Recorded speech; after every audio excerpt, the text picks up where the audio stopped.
শেরপুরে এখন পাট কাটার ধুম। জেলার বিভিন্ন জলাশয়ে চলছে পাটজাক, আঁশ ছাড়ানো, শুকানো ও পাটকাঠি সংগ্রহ। সোনালি আসে, রং বদলাচ্ছে গ্রামীণ জনপদ।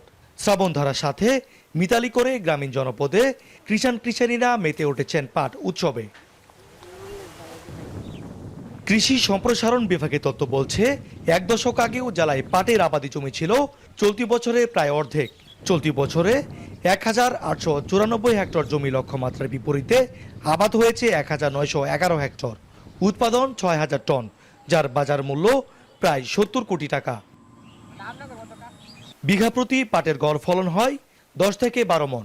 খরচ বাদে মুনাফা থাকে ১৪ থেকে ১৫,০০০ টাকা। এছাড়া পাটখড়ির আটি ৫০ থেকে ৬০ টাকা দরে বিক্রি করে হচ্ছে বাড়তি আয়।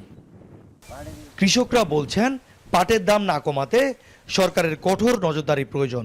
তা না হলে কৃষকের আগ্রহ কমার পাশাপাশি পাটের ন্যায্য দাম থেকে বঞ্চিত হবেন তারা। খুচরা পাইকাররা এরা বিভিন্ন মহলে যায়, বিভিন্নভাবে ওরা কম দামে কিনে নেয়, তারপরে মহাজনের কাছে, বড় মহাজনের কাছে বিক্রি করে। কিন্তু আমরা ন্যায্য দামটা পাই না।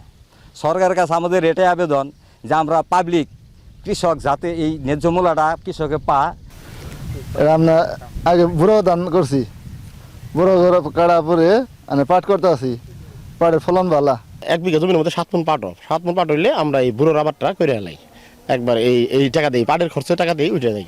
পাটটা করাতে এখন ফসল বছরে 3টা হয়, তো এটার জন্য আমরা পাটের জন্য খুব লাভবান, এই জন্য আমরা পাট করি।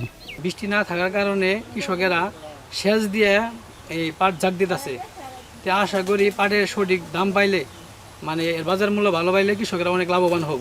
ওই শোলা পাট খড়িটা যে ওরে আঙুরে, ওই যে আঙুরে গ্রাম অঞ্চল তো ওই আগুন জ্বালাবে নাকি ওরে ব্যবহার করুন যায়, তারপরে জাংলা দেই, এড়ে নাকি সবচেয়ে বড় কথা। প্রতি মণ বিঘা এখন 10 থেকে 12 মণ পাট উৎপাদন হয়, সেই সাথে বাজার মূল্য অনেক বেশি।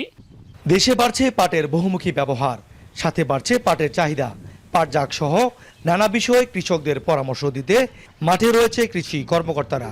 মধ্যে পাটের কর্তন শুরু হয়েছে এবং ফলন তুলনামূলকভাবে ভালো, তবে বৃষ্টিপাত কম হয়।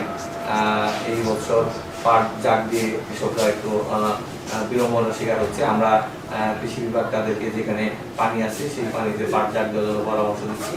আর পাশাপাশি কৃষকদের আমরা নিয়মিত মাঠ মনিটরিং করাই, রোগ বালাই পোকামাকড় কম ছিল এবং এই বছর পাটের দাম তুলনামূলকভাবে ভালো।